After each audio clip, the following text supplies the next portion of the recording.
Am I the antagonist for backing out of making my sister-in-law's wedding dress? I am a 24-year-old female seamstress and dress designer. I work on commission for private clients. 2 years ago, I designed and made my sister's wedding dress as a gift, free of charge. I also made all of her bridesmaids' dresses, but they only covered the cost of raw materials. At that time, my brother's girlfriend, now fiancé, was part of the wedding party and knew about my work. She asked me if I could make her dress for her and my brother's wedding, and I agreed casually. However, during the process of making the gowns, my sister and her bridesmaids were pleasant to work with, while my brother's girlfriend was difficult. She constantly requested changes after the designs had been finalized and I had begun making the dresses. She would cancel fittings and complained about the tacky and unprofessional appearance. She even intentionally ripped the fabric when I refused to make further changes, leading me on a difficult hunt to find more of the same fabric in the right color. 2 weeks ago, my brother proposed, and his fiancée immediately approached me to start designing her dress. Considering my prior experiences with demanding clients, I informed her of a time when she could come to my studio for a consultation. During her appointment last week, she arrived excitedly. However,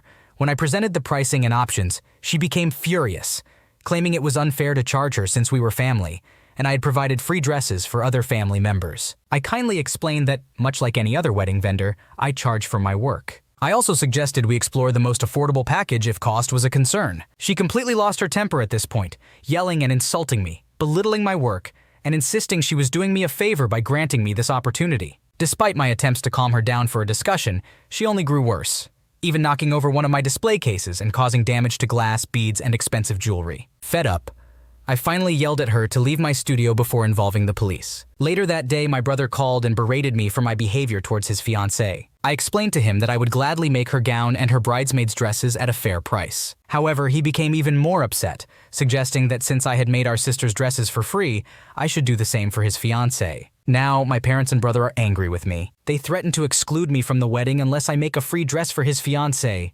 Nevertheless, I firmly believe I should be compensated for my work. Am I the asshole? You are running a business and deserve to be compensated for your work. It was kind of you to offer to make the dress as a gift for your sister, but that gesture does not obligate you to make dresses for everyone in the family for free. Your brother's girlfriend's behavior was completely unacceptable, and it's understandable that you would not want to work with someone who is disrespectful and destructive. Stand your ground and do not let your family guilt you into giving away your skills and time for free. Am I the antagonist for expecting my adult stepchild to be an adult? My wife and I got married when our only child, who is technically my stepdaughter, was a preteen. We then moved across the country. My main goal was to raise and teach my kids about responsibility, self-dependence, and being productive members of society. Over the years, I have been the strict parent, prioritizing rules over fun. During the high school years, I was not allowed to fully participate in parenting decisions. I had a say to some extent, but ultimately my wife had the final say. If she disagreed with me, her decision prevailed. This meant that I had very little influence in how our child was raised, except in terms of financial matters. Both of us work, but I earn significantly more than my wife. We used to have separate accounts and bills, but now we have a joint account with separate fun money accounts. We made this change because we agreed to pay for our child's first 2 years of college, as long as she maintained good grades. I'm proud to say that she surpassed my expectations and was an excellent college student. When she moved on to university, we expected her to get a job and support herself financially. Although we agreed to help her out with certain expenses like car insurance, cell phone bills, groceries, and gas money, I wanted her to become more independent and budget conscious. However, she veered off track and started working a lucrative job, which caused her to neglect her studies. I say sort of because she continued to take additional courses to maintain eligibility for student loans, which my wife co-signed against my advice. Throughout this time, we continued to pay for her car insurance and cell phone bills, while she took charge of most of her other expenses and indulged in whatever purchases she desired. Fast forward, she lost her job due to downsizing and decided to return to our hometown to finish her studies. She moved into an apartment she cannot afford, even though I suggested she could move back in with us, probably because of the attached rules. Now in her mid-20s, she's living alone like an adult, but does not want the full financial responsibility associated with it. We still pay for her car insurance and cell phone bills because she cannot afford them. Additionally, when we go out for dinner or drinks, we are expected to cover the expenses because she can't afford it. Although I would like her to join us on trips, I hesitate to invite her because we would be expected to cover all the costs. My wife sees no problem with this and believes we should continue financially supporting our adult child because we can afford to. Although we can afford it, I am questioning if it is right for me to not want to continue paying for my adult child's expenses. Am I the asshole in this situation? It seems like you have been very supportive and generous in helping your stepdaughter throughout her education, but now it's time for her to learn responsibility and financial independence. It's understandable that you want her to take on more financial responsibility and not rely on you completely. It's important for her to learn these skills so she can become independent and self-sufficient. Your wife's approach might be enabling her to continue relying on you financially, which may hinder her growth. Openly communicate your concerns with your wife and try to find a compromise that encourages your stepdaughter's independence while still providing support when necessary. Am I the antagonist for not letting my ill mother move in? My 33 non-binary mother, 55 female, had a meltdown that resulted in her being arrested and hospitalized. At the urging of the social worker at the hospital, we found a third party willing to serve as my mother's guardian and filed a petition for guardianship. She is going on disability and will be on disability for the rest of her life. She recently was put into a long-term psychiatric group home. She's been diagnosed with Wernicke-Korsakoff syndrome with encephalopathy. Per the MRI, she's lost quite a bit of gray matter and liver disease. She's 55, and even with liver dialysis, it's unlikely she'll see 60, and she is unlikely to be eligible for a transplant unless the lack of alcohol causes her dementia to be reversed, and it'll be a year before we know if there's any sign of that. Even though I'm pregnant with my first, I've decided to be the main point of contact with the guardian. I feel it's my duty as the eldest child. The problem is, my grandma really wants her to come live with them, and it's causing conflict with my granddad, who keeps telling her to back off and that we should listen to the experts. My grandma means well and is an immigrant. She comes from a country where care for someone always falls to the family and government involvement would be bad. And for the record, we live in the US. She's becoming more and more insistent that someone in the family should care for her. My granddad says they're too old, in their 80s, and he's been angry because he believes my mother did this to herself. I think it's just his way of dealing with the situation and handling grief. He refuses to visit her, and my grandmother can only visit if one of my uncles visits. My grandmother is insisting that my sister or myself should allow my mother to move in and take care of her. She even offered to move in too to help. I told her no, and that I had to focus on my growing family, and I don't have the time and resources to take her to dialysis and her medical appointments, nor do I want to handle the conflict when my mother refuses to do something. If my mother decides to drink or has an episode, I don't want my little one, LO, to be around that. My sister feels similarly and wants to put the focus on her 2 kids, and feels like she enabled my mother a lot already. My grandmother did not take the news well. Now I have a few of my cousins calling me and saying family should care for family. My mom cared for me as best as she could, and now it's my turn to care for her. Normally, I'd never allow this kind of thing to get to me, but the pregnancy hormones are kicking in, and I feel awful. Am I the antagonist for refusing to care for my mother and letting a third party be her guardian? You are not obligated to take care of your mother just because she raised you. It is understandable that you have concerns about your mother's behavior and the potential impact it may have on your growing family, especially considering her current health condition. It is important for you to prioritize the well-being and safety of yourself and your unborn child. Furthermore, you have made arrangements for a third-party guardian who will be able to provide the necessary care for your mother. It is important to listen to the experts and trust their advice regarding your mother's situation. Your grandmother's insistence on family taking care of each other may come from a cultural perspective, but ultimately the decision lies with you and your sister. It is unfortunate that some members of your extended family are putting pressure on you and making you feel guilty for your decision. However, it is important to remember that you have valid reasons for your choice and should not allow their opinions to sway you.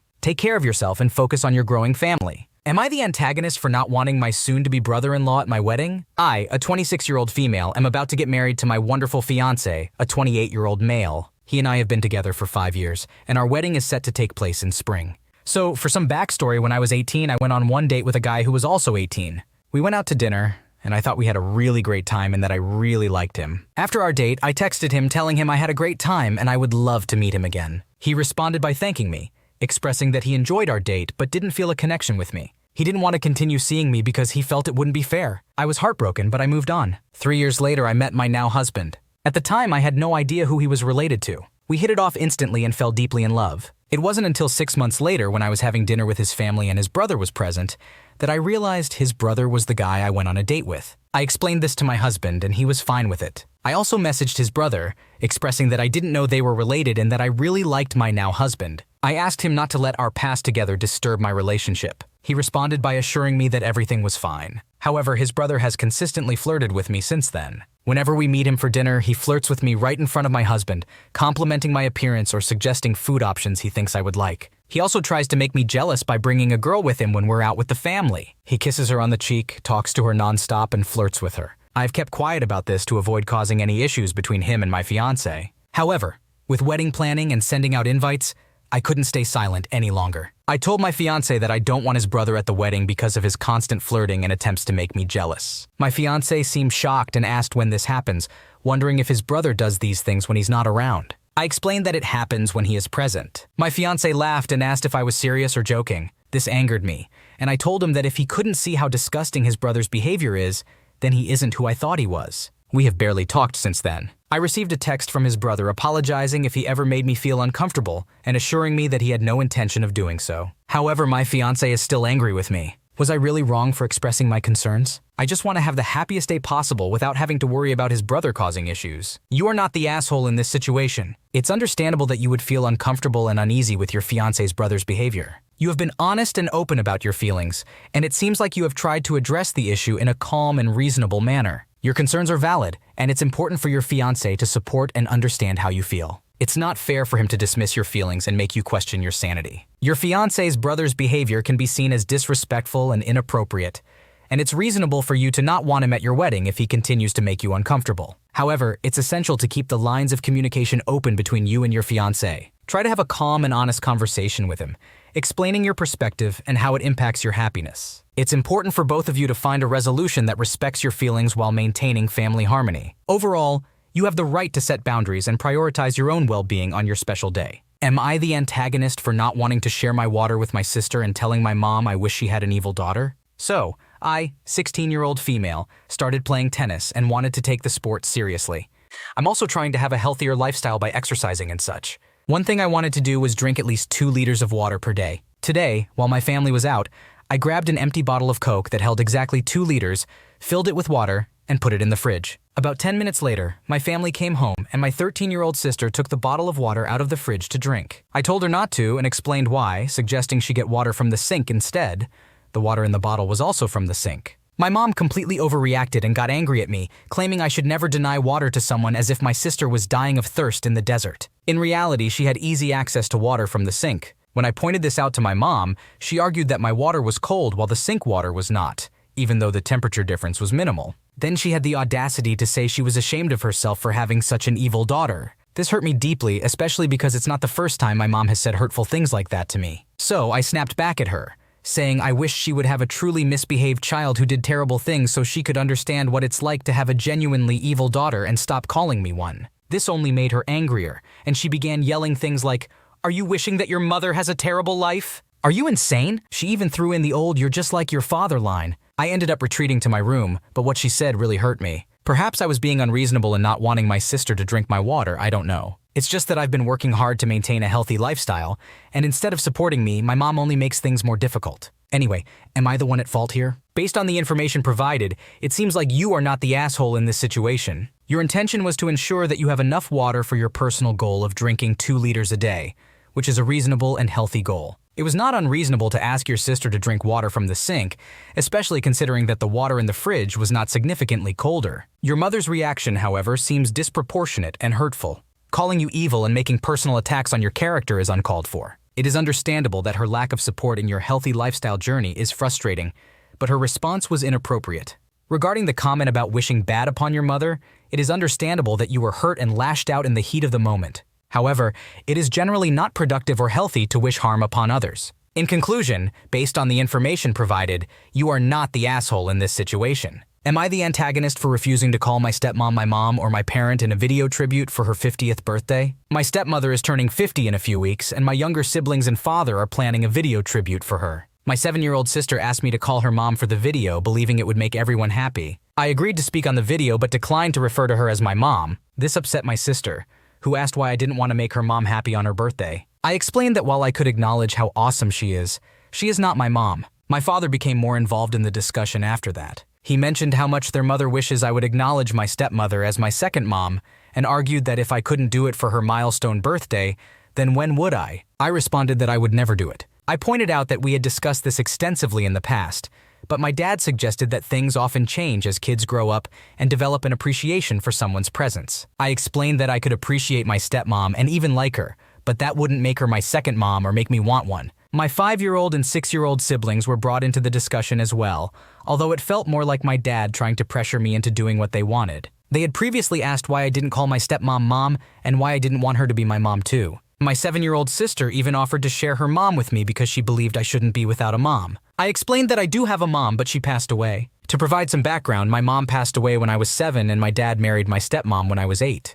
My half-sister was born a year later. My dad and stepmom wanted me to embrace my stepmom as more of a parental figure, but I saw her more as extended family or an aunt. I enjoy spending time with her, follow her instructions without complaint, and have no issues with her. However, she is not my mom, and I don't refer to her as mom or include her in Mother's Day celebrations. In middle school, we attended family therapy to address my reluctance to accept her as an equal parent and mother figure. The therapist explained that it was natural for some kids to feel this way, and it was healthy for me to follow my own lead rather than forcefully pushing the matter. Now it has become a big issue once again. This has been ongoing for 3 weeks, and my stepmom recently found out about it. She was hurt by my refusal to call her mom even once for the video. Although she asked them to leave it, my dad and sister insisted that her visible disappointment meant I hated her and wanted to remind everyone that she wasn't good enough. My sister called me mean and claimed that I should love her mom more than my own. My dad argued that my stepmom had taken on the responsibility of raising another woman's son and treated me as her own. He stated that if I couldn't say the word mom for one video, it clearly indicated my hatred towards her and desire to put her in her place. Am I the asshole? Your feelings towards your stepmom are valid,